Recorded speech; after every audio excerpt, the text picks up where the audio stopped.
Hi, Zach, and welcome to Cryptophobia. So happy to have you here. Thank you for having me. So usually I start asking my guests a bit of a story of who you are and how did you get into blockchain? So back in 2018, I was hosting an event on the LinkedIn platform for Mhm. one of my retail clients. And then some guy joined who was part of the blockchain industry. He had a DeFi project. And at the end of the event, he sent me a message and he was like, really love what you do.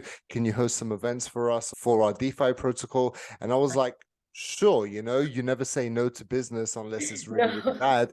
I just had no idea what a DeFi protocol was. So I was really listening to Gary Vee at the time. And he Right. mentioned whenever you like to learn something new, you have to put at least 40 to 50 hours into research to fully Mhm. understand it. So I was like, all right, cool. We can start in a week. And I spent the whole entire week just learning about blockchain and crypto and DeFi and everything related. And I was captivated instantly. Something just clicked for me. Yeah, And I was just like, all right, this is really fascinating. And touch wood, to this day, he's still my client, so it's fun. It's good stuff. that's amazing. Really inspiring story. So what's your background? Did you come from a tech background to begin with, or was it more business oriented? I've always been in sales since, Yeah. as long as I remember. I think when I was like 8 or 9 years old, I would go to Poundland, which we had in England. It's a dollar store, right? And I would buy a bunch of flash drives. They would sell like 512 megabyte for £1 or something like that. And then I'll take them to school and I would go to sell them for £4. And I was like, wow, cool. I can make money off this. I can go to the pizza shop after school. This was really cool. Awesome. And then I would say roughly around 2008, 2009, I dropped out of college because I just didn't really enjoy it. I started Mm. traveling. And then I learned about this academy online, which was hosted by Peter Jones from Dragon's Den, like the Shark Tank of the UK. Right. And don't know how, but somehow I passed 300 people in the interviews, got into the initial 28. And Nice. my time there, I really learned about sales. I really learned that I like speaking to people. I really understood the power of communication. And I've just been doing sales jobs and sales jobs. And then in 2017, I quit my job. I launched ZDTS, Zack Deris Training Services, and the rest is history. I mean, you must be very used to kind of jumping into different industries if your main focus is sales and learning Yeah. about the product like in a really short amount of time. So it must have been familiar coming into a DeFi project and like, what is this? And then learning it in 1 week and then let's go.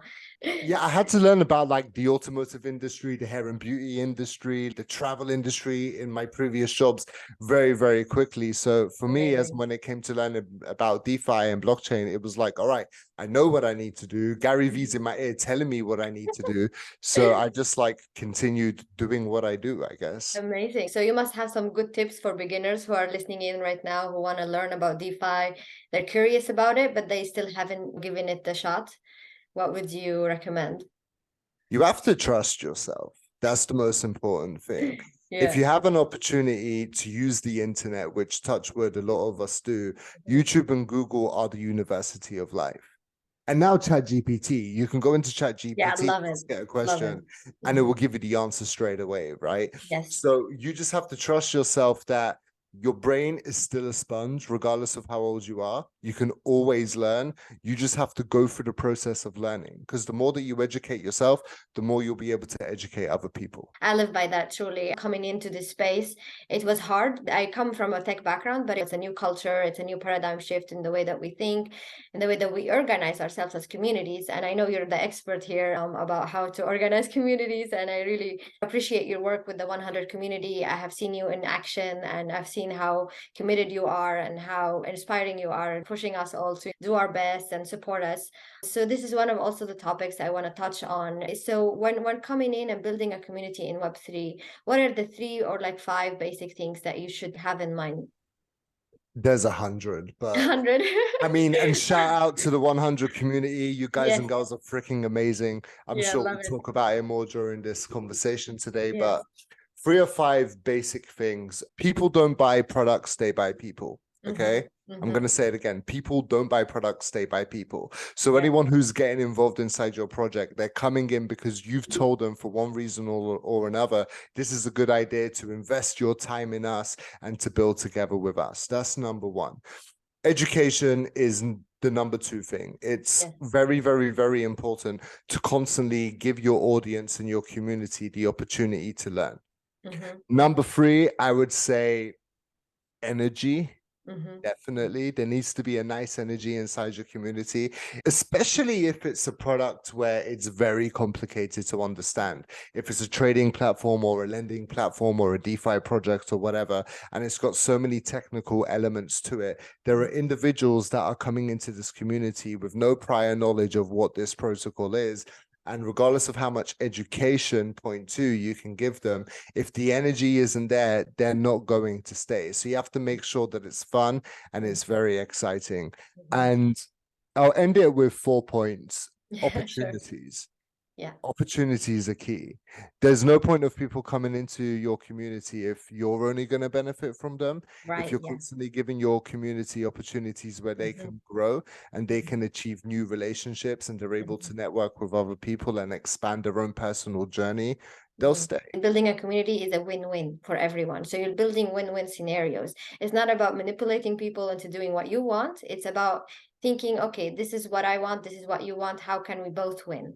And that's really a paradigm shift for me as well coming into Web3, because in a lot of environments outside of Web3, communities are not as strong. Maybe because Web3 is so early, community is everything, especially as you begin. And one of the things is you can build products with your community. You don't have to have it all figured out. And I didn't see it in Web2. Usually you have a very, waterfall kind of method. You have your product, you have your customer segment, you go look for them. So it's a shift. Focus on your community, focus on building relationships, and then build together. From your experience with the 100 community or other communities, what do you think was the strength of Web3 communities specifically compared to other communities? The 100 is very different to every other community because it's not monetizable in any sense. At least it isn't right now. The only reason why we have this community, the whole ethos of the 100 community, is to help each other grow, right? So even though I'm the founding creator or the founding member of the community, every single person that joins, even if they join 4, 5 months, 6 months into the community, they're a founding member because we're still in year one. And I can only provide so much value myself. There's only so much that I know at this point in my life. So every single person, from yourself to Maria to Dennis to, I can name every single person in the community, they add so much value. And it's almost like it is their community, because it really is. So they have a platform. This is what I always say to the clients that I work with: create a platform and give the platform to other people as an opportunity for them to have a taste of what it's like to build their own community.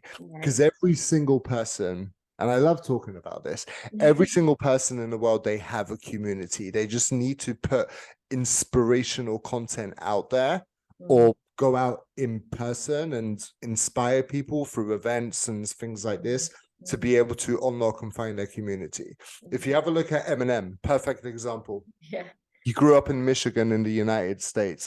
He started building up a reputation for himself in his own area. And then thanks to radio play, TV, and all these other things, he managed to hit every single city in every single country. There isn't one person in the world that you can ask a question to, do you know who Eminem is? And they're going to say no. It's impossible.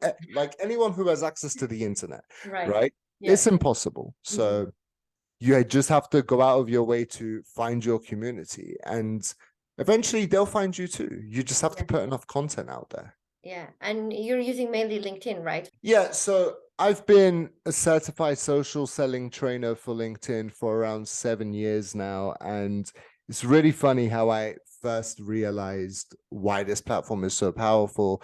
I was doing telesales back in 2014. I was about a year and a half into the job. We were doing about 150 cold calls a day out of 3 offices. In their opinion and in mine, I was the best salesperson across the company.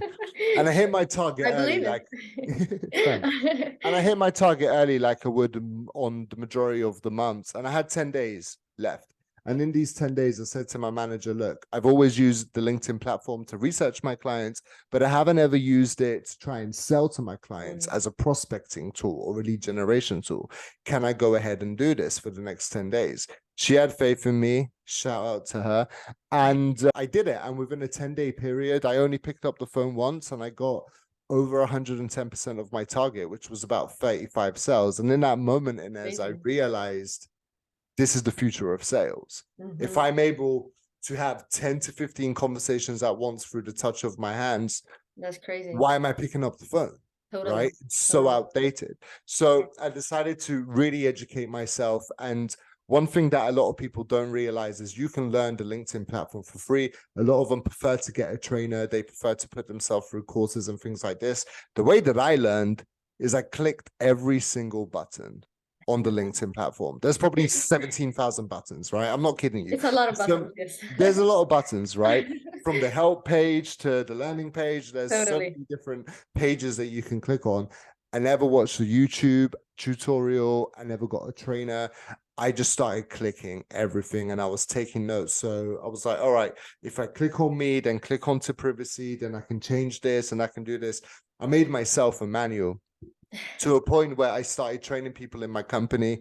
Then I left these guys and then I took on another job to train larger departments on online business development with a focus on LinkedIn.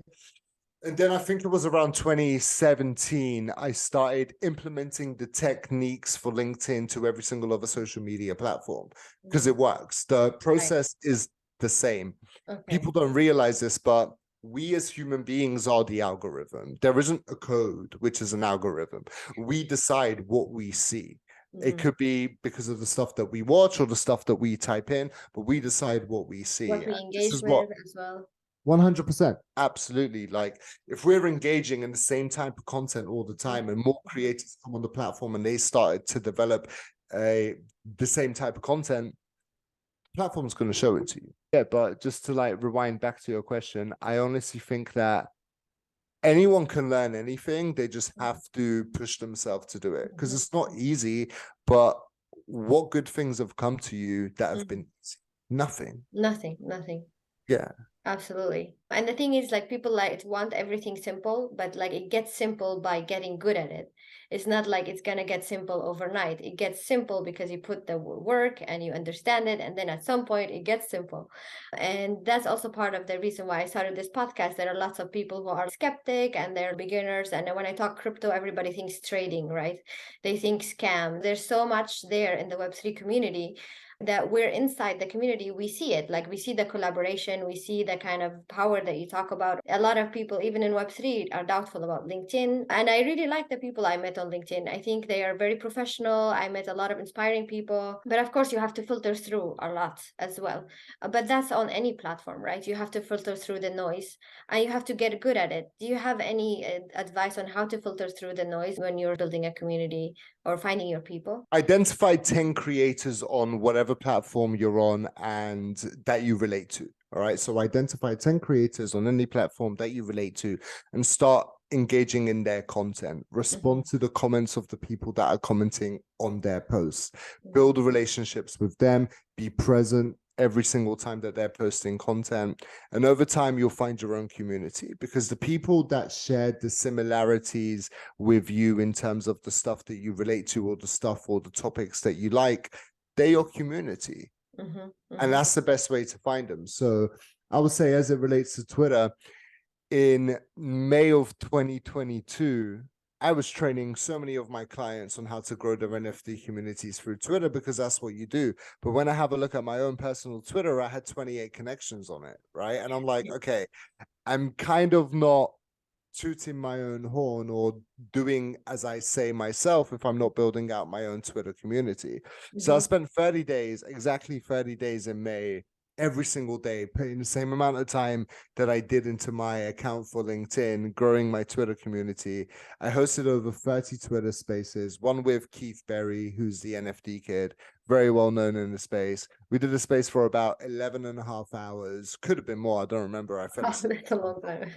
And we had over 3,600 people in the room. And within the space of 30 days, I went from 28 followers to I think it was like 4,800, something crazy. But I was posting maybe 7 to 8 times a day and retweeting 30 to 40 times a day nonstop, engaging in other people's content that I got known. And I got invited to so many top spaces. And it really makes you realize that the 10,000 hour rule by Malcolm Gladwell does apply if you want to be an expert, if you want to be the 1%. But Mhm. if you want to be part of the 10% of people, you can do that in 30 days. It doesn't need to be 10,000 hours. There isn't 10,000 hours in 30 days. But what it does allow you is to learn the basic principles and concepts. So I say to everyone, it takes you 30 days to really understand if you can do something or not. And more than enough, you can do it. You just have to really want to do it. I tried with different platforms, but LinkedIn was the one that I got more into. And now that I'm getting more into LinkedIn, I start to understand the other platforms better and understand that, like, okay, it's a similar game that you have to play. And it's more about finding your niche, as you say, finding your customer segment and finding your language. One of the things also that is very important is the way that you express yourself with your content. Your personality has to come through. And that's one of the key things that I learned as well, like just speaking very professionally all the time. Even on LinkedIn, it's not working. You have to have a personality. So what do you say to people who like keep it professional? What do you say? Use audio notes, record the videos of yourself, and use GIFs. These Yeah. 3 things. People don't realize how powerful that is. If I was to have a look back at every single deal that I closed, I've used the GIF at least once before I invited them onto a Zoom call, because it introduces that human element to the conversation. Exactly. You're Human not element. just a profile picture and text on the screen. It Mhm. allows people to be able to relate to you on a whole different kind of level. And it's important that you can do this because it's how you stand out from the rest of the crowd. Everyone else is like, hi, this is what I do. I would love to work with you. Your business is amazing, yada, yada, yada. And there's me, and I send a gif of Jim Carrey with tape all over his face going like this, saying, hi. I get a quicker response because they laughed.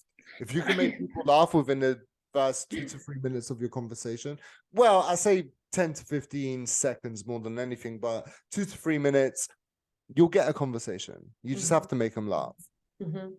In a way that we're used to making relationships offline. We make jokes when you meet for coffee or for lunch or even in a business meeting. You make jokes and you even argue a little bit and have a discussion and disagree and agree, and everything happens offline. We think it's normal, but some people, when it gets to digital or online, they're like, no, we can't do this online. For example, we've never met in real life, but I appreciate knowing you. I learn from you and your content. And I don't have to have met you and have joked with you. I joked with you also with the gifts, and we talked about DJing and rapping. So we had some things in common. And that really built the relationship, even though we've never physically been in the same room. And I see a lot of skeptics saying, like, no, digital cannot replace online. But I think in a way you have It has. It has. It definitely has. And that completely baffles me. You have, and I'm really sorry to cut you off here, but so No, many please people do. are boasting about in real life conferences and going out and meeting people in real life.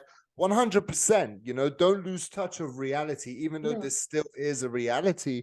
But like, if we've learned anything from COVID, is that the internet is incredibly powerful for Mm-hmm. connectivity. Mm-hmm. Mm-hmm. Use it, connect with people. I've got more friends through the internet than I do in real life, and there's nothing wrong with that whatsoever. Yeah. I think that's actually fascinating because it opens you up to a different group of people, and like people living everywhere who share similar interests, rather than your neighbor might not share your interests, but then you make a casual relationship. But then you want also these deep relationships where you care about similar things, you have similar interests, and you build together. And that's, for me, has only been possible digitally. And that's an amazing opportunity for everyone to take advantage of. What I wanted to ask you is, when building relationships offline and online, if you think of it in parallel, what do you think that we can learn from the offline way of building a relationship and apply it online? When people are online, they think they have to hide behind a keyboard and create a different persona for themselves. Exactly. Yes. And Yes. that's bullshit. Yeah. It is. Yeah. At the end of the day, you're your own human being. You have your own traits and personalities and ticks and positives and the disadvantages. That's what makes you unique. And that's why people like you. No one should aim for perfection. No one should aim to be perfect. I hate the word perfect, because what is perfect? There isn't anything that's perfect in this world. So when you have a look at offline relationships, initially, you're nervous when you meet someone for the first time, regardless of how much of a social butterfly you are. That's good. because it Yeah. shows people that you're genuine and you're authentic. But when you're extremely buttoned up online and everything just comes out perfectly, it makes people think you're fake a little bit. And this is why intentionally I have loads of conversations going on at once online. And often or not, I will make spelling mistakes or grammar mistakes in my text. I don't edit it. I'm totally okay with that because I'm trying to let them know, don't be afraid to, no, don't spend so much time trying to write me a message. You're okay to make an error, right? Because I want to see the normal side of you. Whenever I message my wife or my mom or my friends or whatever on WhatsApp, there is going to be errors sometimes, right? Because I'm not trying to think about, are they going to scrutinize me for my grammar or punctuation? No, of course. They They don't will see through care. it. They see through it. Like they understand the Exactly. point. That's what matters. And the same thing applies online, right? Just you have to be yourself. I cannot stress this enough. People are not going to buy into you because you have 20,000 followers and you get 100 likes and all of this stuff on your post. They're going to buy into you because they relate to you, they can resonate with you, and they appreciate you. You just have to gain that appreciation by being yourself. That's all. Yes, I agree, absolutely. So now they're being authentic online, they're creating their community. Do they have to have millions of followers, or how many fans do you really need to have a community? One, One. then two, then three, then four, then five, and then keep on going up. Yeah. There is a 1,000 fan theory, right? Mhm. And I'm putting it to test every single day that I'm awake. It starts with one. It starts with one individual, right? If nobody is going to watch this podcast, but you and I have had a great conversation, I've done my job. That's all that really matters because you'll remember the conversation that we had, right? I don't even realize that we are recording this right now because I'm so really deeply focused into this conversation. And that's all that's important. Once you've inspired one person, that one person may speak to another person about you. And then it's going to have a domino effect. It's going to continue. So I always say to people, start with one person, then inspire 10, then inspire 100, because that 100 is going to take you to 500. The 500 people is going to take you to 1,000, and it's going to keep on going up and going up. This is why we've called the 100 community the 100 community, because I'm not trying to inspire 10,000 people all at once. And since we launched it in January, we initially invited maybe 200 people initially in January. 28 people, they hung around in Feb. And then in February, we invited another 50 people. Then the active members grew to 35. In March and April, didn't really invite anyone. In May, we started this challenge. More people were inviting people. And I would say we've probably got around 48 diehard core members of the community. By the end of the year, we'll reach 100, right? And then these 100 people are going to benefit so much from the community that they're going to make sub-communities of their own from it. So start with one. That's all you need. One person. Yeah, and be patient. It takes time and you will fail and some people will drop off. And I think you have to be really confident and really persistent. If you're thinking, oh, somebody dropped off and then you're like losing motivation, you can't do that. You have to keep going. One of the key things for me is like keep going, just keep going. And the more you keep going, the more it happens. It just doesn't happen the way that you think it will happen. It happens more randomly. That's why also you need to post a lot of things because you never know. The most viral thing, you wrote it on a day off, just like this. And then the thing that you really put like 10 hours in posting doesn't go as viral. So you really never know when it happens and how it happens. So keep trying and keep pushing in all directions and create relationships built on values and common interests. And this is one of the things that was key for me in the Web3 community as well. I want to talk about that for a minute. Probably 3 weeks into the community for the 100, there was a gentleman who he left the community. He sent a message and it was like, this doesn't really work for me, so I'm going to leave. I sent him a message and I was so upset. I was like frustrated. I was like, in a really polite way, I was like, can you please let me know why you left? And he explained in a lot of detail. And for maybe like a week or two, I tried to get him back. And then I checked myself and I was like, stop, you're not for everyone. Not everyone is going to resonate with you. They may come in because of the FOMO and the hype and all of this stuff. Right. And the world has got sheep mentality. So they go with the crowd and together with the herd. But eventually, once they're in there, they may just not click with you. And that's totally cool. You're not for everyone. That opens up opportunities for other people who you do relate to get involved. So I was grateful that person left. You know, initially I was like, oh, you know, what did I do wrong? I was blaming myself and critiquing myself, and I had to overcome that and just realize, look, it's a big world, man. There's more people. It's totally cool. So yeah. They always talk about progress being 2 steps forward, 1 step back. It's not that you're going forward all the time. Even when you're growing as an influencer, at the same time as you gain more followers, you're losing some followers. Like when I started posting more crypto related content, I was losing followers. It's like, oh, why is she talking crypto? It's scam. Oh no, I don't want to engage with her content. I don't want to see her content. But at the same time, I gained a lot more, you know? So eventually it's a sum of everything, right? It doesn't have to be all plus. So it's like the plus and minus, and eventually it adds up to a plus, and that's what matters. 100%. I love that. Do you want to talk a little bit more about your experience building different communities in Web3 and what's specific for Web3 compared to Web2? So I don't think a lot of people realize that when it comes to Web3 community building, the traditional marketing techniques do work. You just have to have a community and person forward approach. You have to put the community members at the forefront of every single move that you make. We were pitching a client yesterday, and one thing they said to us is that we cannot alienate our existing community by onboarding new community members, and that completely baffled me. I questioned them and I was like, how are you going to alienate people by bringing in more people? And they was like, look, we have to respect the fact that these people have committed 2 years, 3 years, 4 years to the community.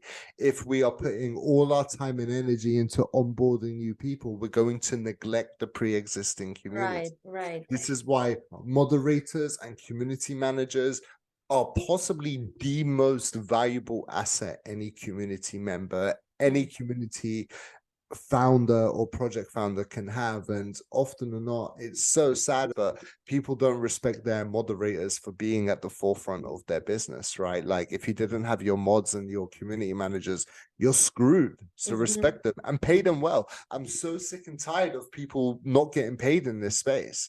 It's ridiculous. And it's because of the project founders. It's their fault. It's no one else's fault. They've got this mentality that we can take advantage of the kindness of this space, and we can take advantage of the fact that everybody else really would like to learn and get involved in a project that could blow up. 99% of projects fail. Yes.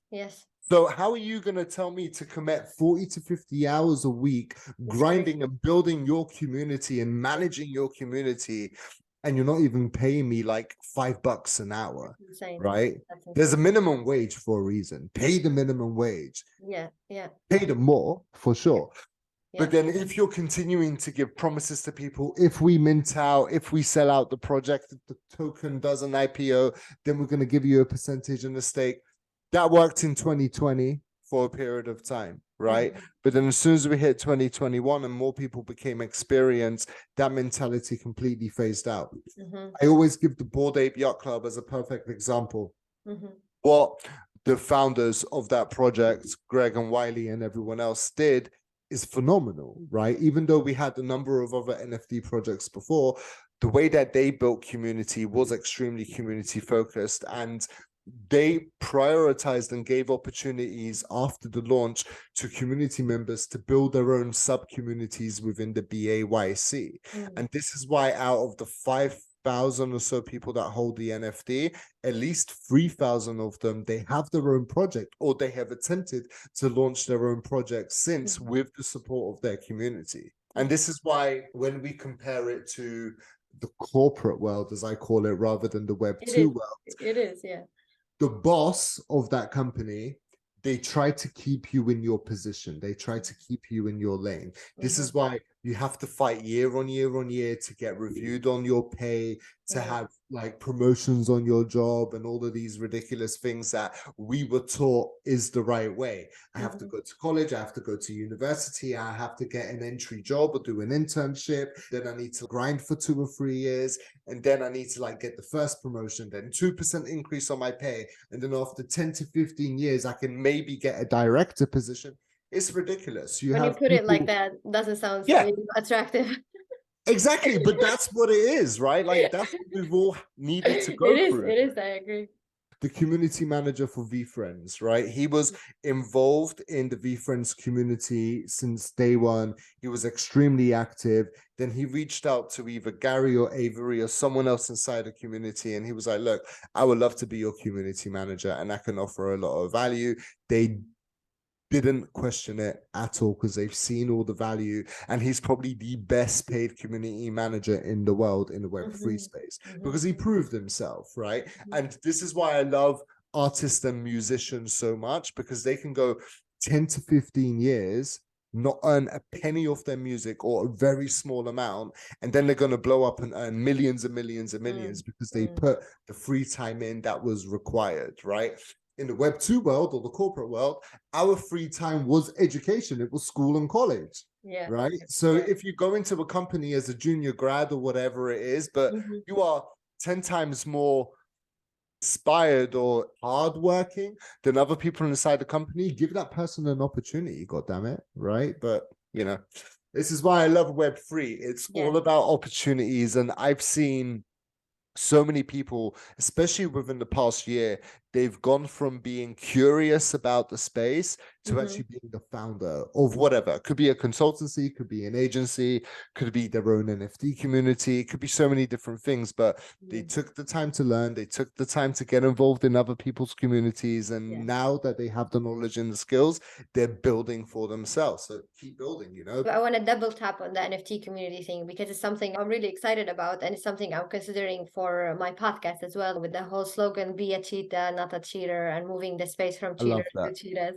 So and using AI, I do this cheetah art that you will get one as well soon for your for this episode. Can't wait. And I want to create an NFT collection, an NFT community where people who sign up will get access to different things regarding the cheetah movement when it comes to podcast, to education, to social impact. So I would love to hear your top tips for building NFT communities. That would be great. Cool. Now I'm giving you the sauce, you know. So you have to have a very good team. That's number one. You do not know everything, and you shouldn't try to do everything on your own. There's a reason why there is a hierarchy structure in every single business. You should really trust your team. I'm going to speak about the team a lot because they are at the forefront of everything. Do not undervalue your devs and your designers and your artists and all of this stuff, because if without them, you wouldn't have a project anyway. Don't undervalue your community management team, your growth team, your PR team, because every single person provides the value that with your management and your support, 100% you're going to be successful. But if you didn't have them, you're screwed, right? So every single person makes the company. This is what's really important. So number one, put faith inside your team. Fire quicker than you are to hire.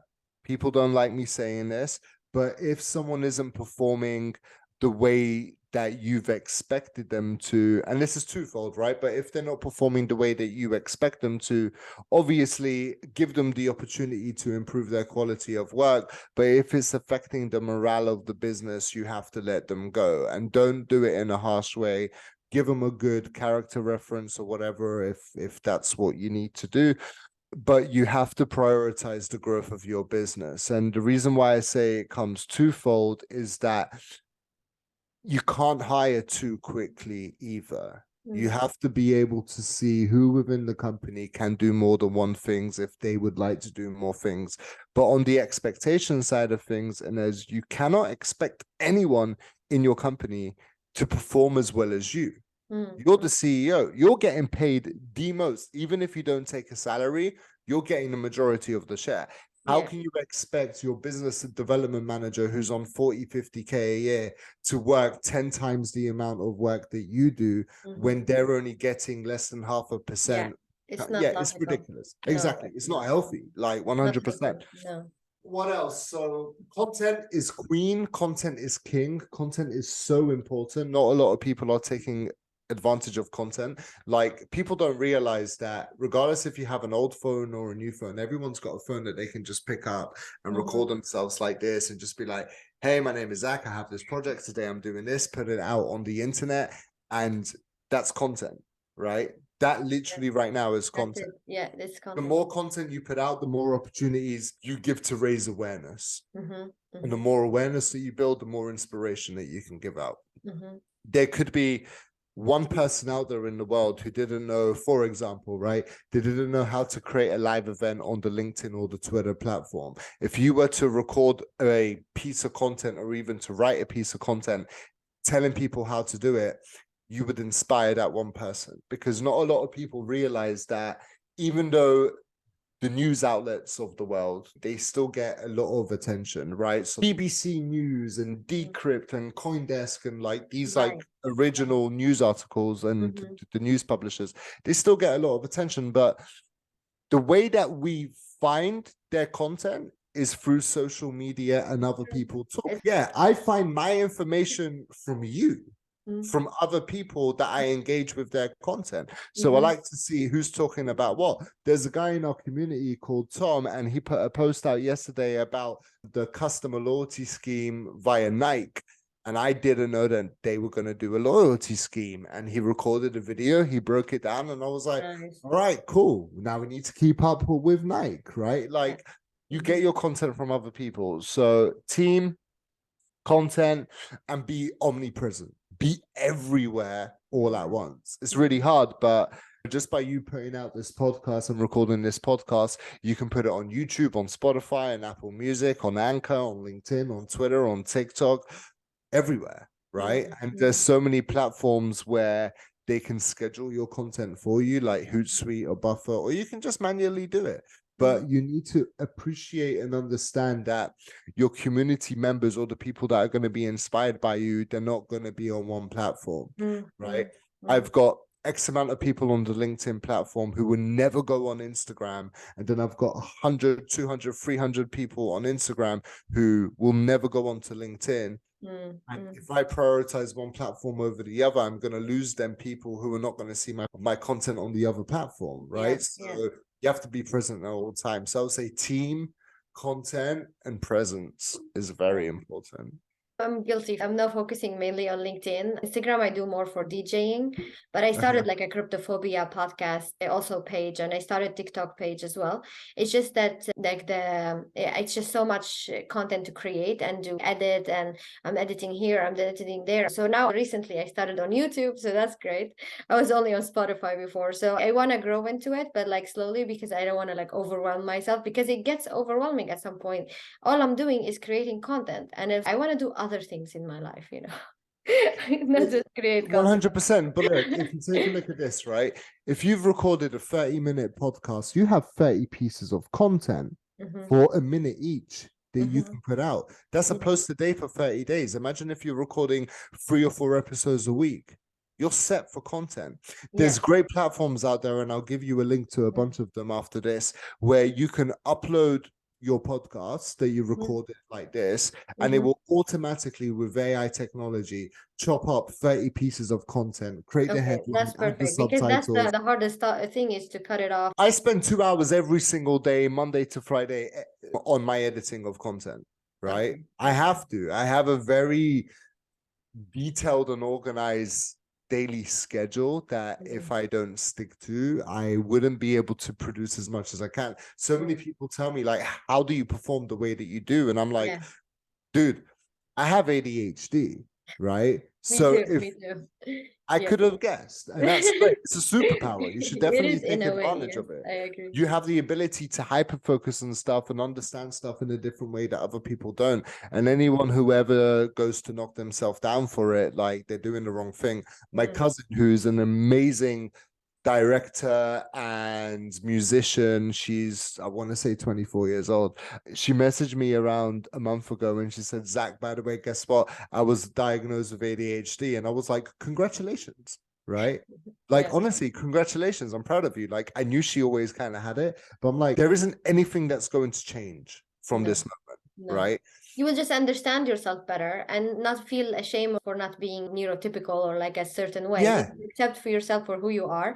And then you see there's pros and cons for everything. So you just focus on your 100%. strengths and you work through whatever that you need to work through. So I've got a very organized schedule. So when people tell me, they ask me, how am I able to perform to the level that I do? I'm like, because I've broken down my daily schedule into 20-minute kind of increments, right? So I knew that before this podcast, I had an hour that I wasn't going to do anything. So I was going to make sure that I had my environment set up, my coffee, I did this, And then after this, as soon as it hits to the top of the hour, I have a meeting for 20 minutes, right? And then I have a 5-minute break. And then I have another meeting. Like, it's just, you have to break everything down. So I have a reminder at 9 p.m. every single day to go on to my editing tool that I use on the computer and to chop up content for the following day.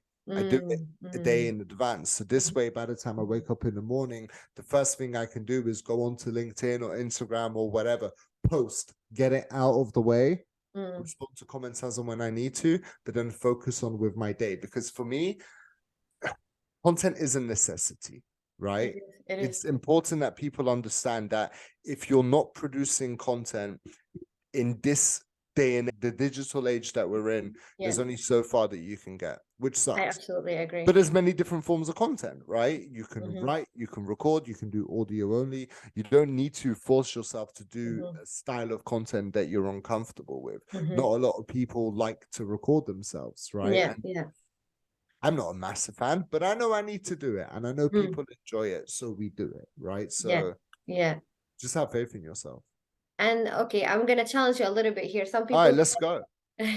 Some people say, okay, if I'm building a company, then I need to build my brand. If I'm building a project, I need to build a brand. But now we're living also, as you say, in the digital age where personal brand is a thing.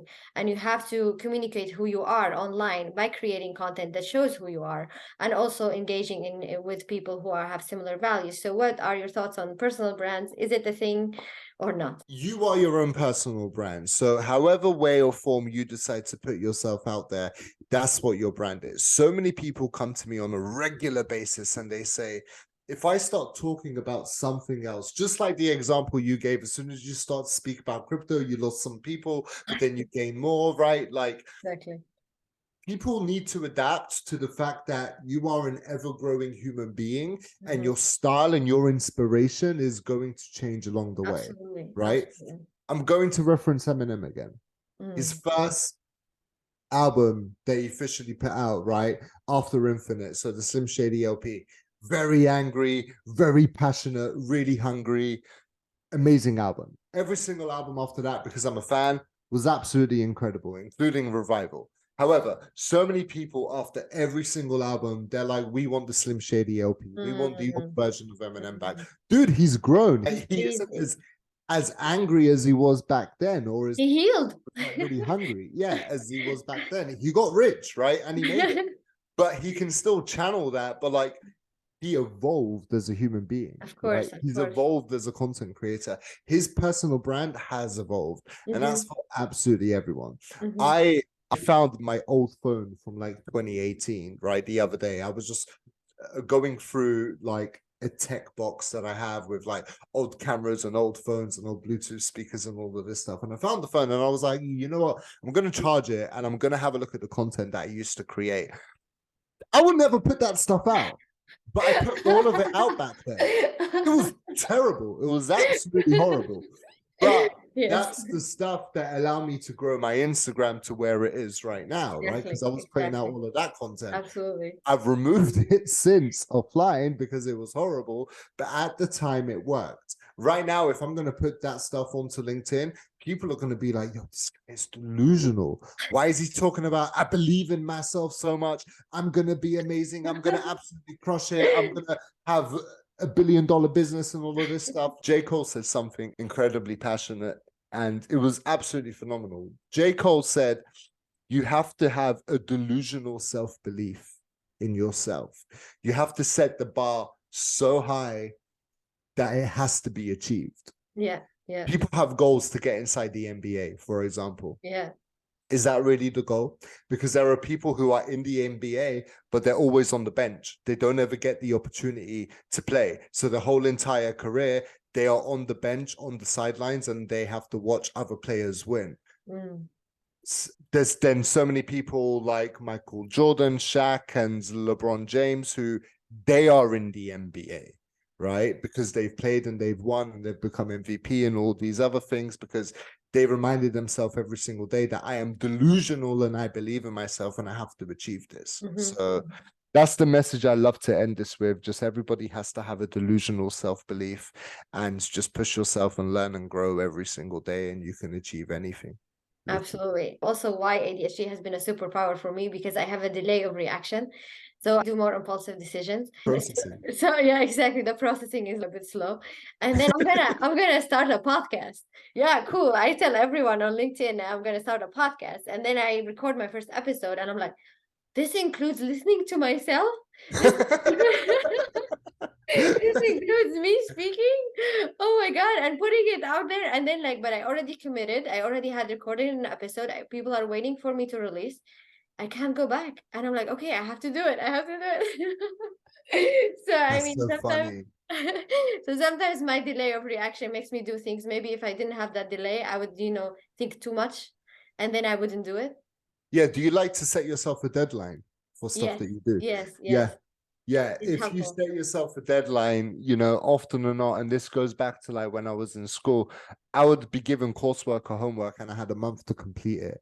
I would never do it until the last 24 hours. And then it would be incredible, right? It's like, So I no, was it's under not gonna happen. pressure. I knew I only had like 24 hours to do it. And it came out incredible. And I'm like, cool. I had 29 days to chill and have fun. And I only spent 12 hours on this and I crushed it, right? So go with whatever is the most comfortable for you. Don't change anything because you're trying to keep up with how fast other people are putting things out. Don't be concerned about that. Go at your own pace. Yeah. But don't delay too long, There are so many people out there that they're like, one day in the future, I'm going to open up a business. I'm going to create a podcast, but they never get around to doing it. And it's such a shame because they believe in themselves, And absolutely.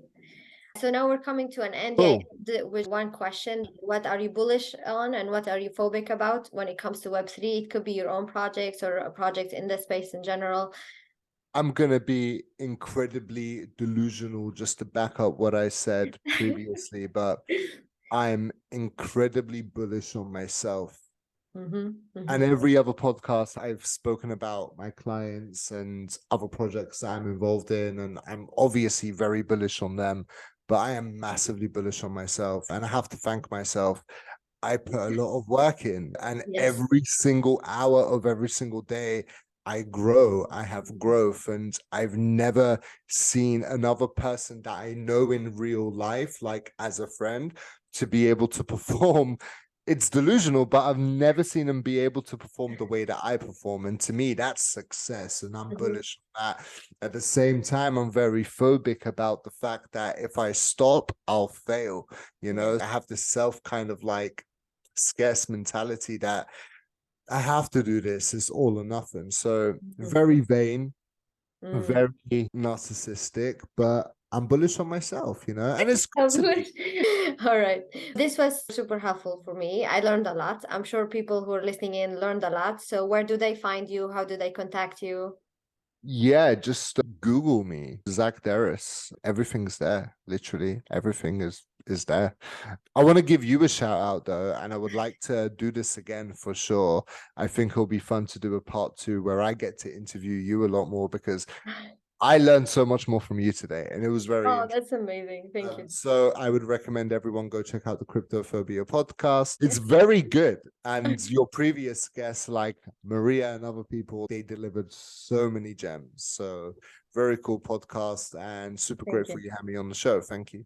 Thank you. And welcome to the Cheetah family. Yay. All right. Well, thank you, and see you soon for sure. See you soon. Ciao. Bye. Bye.